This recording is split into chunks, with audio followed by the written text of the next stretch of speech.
வணக்கம். இன்னைக்கு நம்ம சாஃப்ட்வேர் டிசைன் பேட்டர்ன்ஸ் பத்தி தான் பார்க்க போறோம். அடடா, என்னமோ பெரிய வார்த்தையா இருக்கேன்னு நினைக்காதீங்க. சிம்பிளா சொல்லணும்னா, இது உங்க கோடுக்கான ஆர்கிடெக்சரல் ப்ளூ பிரிண்ட்ஸ் மாதிரி. எப்படி ஒரு பெரிய பில்டிங் கட்ட ஒரு ப்ளூ பிரிண்ட் ரொம்ப முக்கியமோ, அதே மாதிரி ஒரு சூப்பரான சாஃப்ட்வேர் உருவாக்க இந்த டிசைன் பேட்டர்ன்ஸ் ரொம்ப அவசியம். சரி, வாங்க இதுக்குள்ள இன்னும் கொஞ்சம் ஆழமா போலாம். ஒரு செகண்ட் யோசிச்சு பாருங்க. முறையான ஆர்கிடெக்சர் பிளான் இல்லாம ஒரு பெரிய அடுக்குமாடி குடியிருப்பை கட்ட முடியுமா? முடியவே முடியாது, இல்லையா? சாஃப்ட்வேர் உலகமும் அப்படிதான். ஒவ்வொரு தடவையும் ஒரு புது பிரச்சனைக்கு நாமளே ஒரு புது தீர்வை கண்டுபிடிக்க ஆரம்பிச்சா நேரம் தான் வீணாகும், தப்புகளும் நிறைய வரும். அப்போ இதுக்கு என்னதான் வழி? இந்த இடத்துல தான் டிசைன் பேட்டர்ன்ஸ் நமக்கு கை கொடுக்குது. இதெல்லாம் ஏதோ தியரி மட்டும் கிடையாது. பல வருஷமா உலகம் முழுக்க இருக்கிற புரோகிராமர்ஸ் பல ப்ராஜெக்ட்ஸ்ல யூஸ் பண்ணி டெஸ்ட் பண்ணி இது ஒர்க் ஆகும் நிரூபிச்ச தீர்வுகள். சொல்லப்போனா இது நம்ம கோடுக்கான ரெடிமேட் ப்ளூ பிரிண்ட்ஸ். இது நம்ம வேலையை ரொம்பவே சுலபமாக்கி நம்ம கோடை இன்னும் நம்பிக்கையானதா மாத்துது. சோ இன்னைக்கு நம்ம என்னெல்லாம் பார்க்க போறோம்னா, முதல்ல இந்த ப்ளூ பிரிண்ட்ஸ்ல என்னென்ன வகைகள் இருக்குன்னு பார்ப்போம். அப்புறம் எப்படி ஆப்ஜெக்ட்ஸை உருவாக்குறது, எப்படி அதை ஒன்னா சேர்க்கறது, அப்புறம் அதுங்க எப்படி ஒன்னோட ஒன்னு பேசிக்குதுங்கிறத பத்தி டீட்டெயிலா பார்ப்போம். கடைசியா இது எல்லாத்தையும் சேர்த்து ஒரு முக்கியமான பாயிண்டோட முடிப்போம். ஓகே, நம்மளோட முதல் செக்ஷனுக்குள்ள போலாம். இந்த டிசைன் பேட்டர்ன்ஸை நாம பொதுவா 3 முக்கியமான வகைகளை பிரிக்கலாம். நாம எந்த மாதிரி பிரச்சனையை சரி செய்ய போறோமோ அதை வச்சு தான் இந்த வகைகளை தீர்மானிக்கிறோம். இதை இன்னும் சிம்பிளா புரிஞ்சுக்க ஒரு வீடு கட்டுறதோட ஒப்பிட்டு பார்க்கலாம். கிரியேஷனல் பேட்டர்ன்ஸ் அப்படிங்கிறது அந்த வீட்டுக்கான ஃபவுண்டேஷன் போடுறதும் செங்கல், சிமெண்ட் மாதிரி மூலப்பொருட்களை ரெடி பண்றதும் மாதிரி.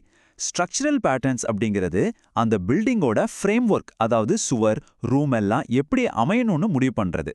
கடைசியா பிஹேவியரல் பேட்டர்ன்ஸுங்கிறது அந்த வீட்டுக்குள்ள இருக்கிற வயரிங், பிளம்பிங் மாதிரி, அதாவது எல்லாத்தையும் ஒன்னா சேர்ந்து வேலை செய்ய வைக்கிறது. இப்போ நம்ம முதல் கேட்டகரியான கிரியேஷனல் பேட்டர்ன்ஸை கொஞ்சம் டீப்பா பார்ப்போம்.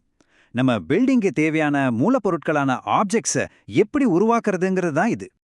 இதோட மெயின் வேலைவே என்னன்னா, ஆப்ஜெக்ட்ஸை நேரடியா உருவாக்குறதுக்கு பதிலா அந்தந்த சூழ்நிலைக்கு ஏத்த மாதிரி உருவாக்குற ப்ராசஸை இன்னும் ஃப்ளெக்சிபிளா மாத்துறது தான்.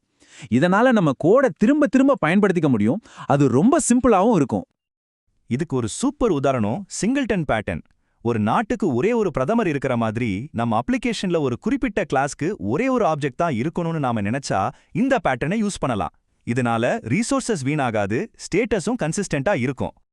ஃபேக்டரி மெத்தட ஒரு கார் ஃபேக்டரி மாதிரி கற்பனை பண்ணிக்கோங்க. அந்த ஃபேக்டரிக்கு கார் பண்ண தெரியும். ஆனா செடான் மாடல் வேணுமா, எஸ்யூவி மாடல் வேணுமான்னு அந்தந்த ப்ரொடக்ஷன் யூனிட் தான் முடிவு பண்ணும். இந்த மாதிரி ஆப்ஜெக்ட் உருவாக்குற வேலையை சப்கிளாஸ் கிட்ட விட்டுறது தான் ஃபேக்டரி மெத்தட். சரி, ஃபவுண்டேஷன் போட்டாச்சு, மெட்டீரியல்ஸ் ரெடி. அடுத்து என்ன? பில்டிங்கோட ஃப்ரேம் ஒர்க்கை உருவாக்கணும் இல்லையா? அதுதான் இந்த ஸ்ட்ரக்சரல் பேட்டர்ன்ஸ். அதாவது ஆப்ஜெக்ட்ஸையும் கிளாஸஸையும் ஒன்னா சேர்த்து எப்படி பெரிய ஃப்ளெக்சிபிளான அமைப்புகளை உருவாக்குறதுன்னு பார்க்க போறோம். இதோட முக்கிய நோக்கம் சின்ன சின்ன பாகங்கள் எல்லாம் ஒன்னா இணைச்சு ஒரு பெரிய சிஸ்டமா மாத்துறது தான். இதனால என்ன நன்மைன்னா, நாளைக்கு நம்ம சாஃப்ட்வேர்ல ஏதாவது புதுசா சேர்க்கணும்னாலோ மாத்தணும்னாலோ ரொம்ப ஈஸியா பண்ணிடலாம். மெயின்டெனன்ஸ் ரொம்பவே சிம்பிள் ஆயிடும். யோசிச்சு பாருங்க, நம்ம கிட்ட ஒரு யூரோப்பியன் சார்ஜர் இருக்கு, ஆனா நம்ம வீட்ல இருக்கிறது இந்தியன் சாக்கெட். ரெண்டையும் கனெக்ட் பண்ண என்ன பண்ணுவோம்? ஒரு அடாப்டர் யூஸ் பண்ணோம் இல்லையா? அதே வேலை தான் சாஃப்ட்வேர்ல ஒன்னோட ஒன்று பொருந்தாத 2 இன்டர்ஃபேஸை ஒன்னா வேலை செய்ய வைக்கிறது தான் இந்த அடாப்டர் பேட்டர்ன். ஃபசாட் பேட்டர்ன்னா ரொம்ப காம்ப்ளெக்ஸான ஒரு சிஸ்டத்துக்கு ஒரு சிம்பிளான என்ட்ரன்ஸ் உருவாக்குற மாதிரி. ஒரு கார்ல இன்ஜின், கியர் பாக்ஸ்னு எவ்வளவோ விஷயம் இருக்கு. ஆனா நமக்கு அதெல்லாம் தெரிய வேண்டிய அவசியமே இல்ல. சாவியை போட்டா கார் ஸ்டார்ட் ஆகும். அந்த சாவி தான் இங்க ஃபசாட். கம்போசிட் பேட்டர்ன் ரொம்பவே இன்ட்ரெஸ்டிங்கானது. உங்க கம்ப்யூட்டர்ல இருக்கிற ஃபோல்டர் சிஸ்டத்தை நினைச்சுக்கோங்க. ஒரு ஃபோல்டருக்குள்ள ஃபைல்ஸும் இருக்கலாம், இல்ல இன்னொரு ஃபோல்டரே கூட இருக்கலாம். ஆனா நீங்க ஒரு தனியான ஃபைலை ஹேண்டில் பண்றதும் ஒரு ஃபோல்டரை ஹேண்டில் பண்றதும் ஒரே மாதிரி தான் இருக்கும். இந்த மாதிரி ஒரு ட்ரீ ஸ்ட்ரக்சரை உருவாக்குறது தான் கம்போசிட் பேட்டர்ன். ஓகே, பில்டிங் கட்டினா மட்டும் போதுமா? அதுக்குள்ள கரண்ட், தண்ணி எல்லாம் வரணும்ல. அந்த வயரிங், பிளம்பிங் வேலை தான் இந்த பிஹேவியரல் பேட்டர்ன்ஸ். அதாவது நம்ம ஆப்ஜெக்ட்ஸ் எல்லாம் எப்படி ஒன்னோட ஒன்னு கம்யூனிகேட் பண்ணி பொறுப்புகளை பகிர்ந்துகிட்டு ஒரு டீமா வேலை செய்துங்கிறத பத்தி தான் இதுல பார்க்க போறோம். இதுல மெயின் ஃபோக்கஸ் எதுல இருக்குன்னா, ஆப்ஜெக்ட்ஸ்க்கு நடுவுல நடக்கிற கம்யூனிகேஷனை ஒழுங்குபடுத்துறதுல தான். நம்ம சாஃப்ட்வேர்க்குள்ள தகவல் பரிமாற்றம் ரொம்ப ஸ்மூத்தாவும் எஃபிஷியன்ட்டாவும் நடக்கிறத உறுதி பண்றது தான் இதோட வேலை. இதை ரொம்ப சிம்பிளா புரிஞ்சுக்க நீங்க ஒரு யூடியூப் சேனலை சப்ஸ்கிரைப் பண்றதை நினைச்சுக்கோங்க. அந்த சேனல்ல ஒரு புது வீடியோ போட்டா சப்ஸ்கிரைப் பண்ண எல்லாருக்கும் உடனே ஒரு நோட்டிபிகேஷன் போகுது இல்லையா? இங்க அந்த யூடியூப் சேனல் தான் சப்ஜெக்ட், நீங்க எல்லாரும் அப்சர்வர்ஸ். அவ்வளவுதான். இதுதான் அப்சர்வர் பேட்டர்ன். ஸ்ட்ராட்டஜி பேட்டர்னை நம்மகிட்ட ஒரு டூல் பாக்ஸ் இருக்கிற மாதிரி யோசிச்சுக்கோங்க. ஒரு வேலையை செய்ய சில சமயம் சுத்தியல் தேவைப்படலாம், சில சமயம் ஸ்க்ரூ டிரைவர் தேவைப்படலாம். அந்தந்த வேலைக்கேத்த மாதிரி கரெக்டான டூலை நாம எடுத்து யூஸ் பண்ணுவோம்ல. அதே மாதிரி ஒரு டாஸ்க்கை முடிக்க பல அல்காரிதம்கள்ல இருந்து நமக்கு தேவையானதை அப்போதைக்கு மாத்தி யூஸ் பண்ணிக்கிறதுக்கு இந்த பேட்டர்ன் உதவுது.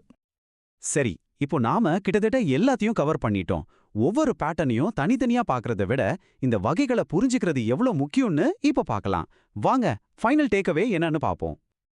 பாருங்க, நாம தெரிஞ்சுக்க வேண்டிய முக்கியமான விஷயம் இதுதான். இங்க இருக்கிற எல்லா பேட்டர்னையும் நீங்க மனப்பாடம் பண்ணணும்னு அவசியமே இல்ல. ஆனா உங்களுக்கு வந்திருக்கிற பிரச்சனை ஆப்ஜெக்ட உருவாக்குறது சம்பந்தப்பட்டதா, இல்ல பல ஆப்ஜெக்ட்ஸ ஒன்னா சேர்க்கறது சம்பந்தப்பட்டதா, இல்ல அதுங்க ஒன்னோடு ஒன்னு பேசிக்கிறது சம்பந்தப்பட்டதா, இந்த வகையை நீங்க கண்டுபிடிச்சிட்டாலே போதும், சரியான தீர்வுக்கான முதல் படியை எடுத்து வச்சிட்டீங்கன்னு அர்த்தம். இந்த டேபிள்ல பாத்தீங்கன்னா நம்ம பேசின எல்லாத்தையும் டக்குன்னு ஒரு ரீகேப் பண்ணிரலாம். கிரியேஷனல் பேட்டர்ன்ஸ் ஆப்ஜெக்ட்ஸை ஃப்ளெக்சிபிளா உருவாக்குது, உதாரணத்துக்கு ஃபேக்டரி மெத்தட். ஸ்ட்ரக்சரல் பேட்டர்ன்ஸ் ஆப்ஜெக்ட்ஸை ஒன்னா சேர்த்து பெரிய அமைப்புகளை உருவாக்குது, உதாரணத்துக்கு அடாப்டர்.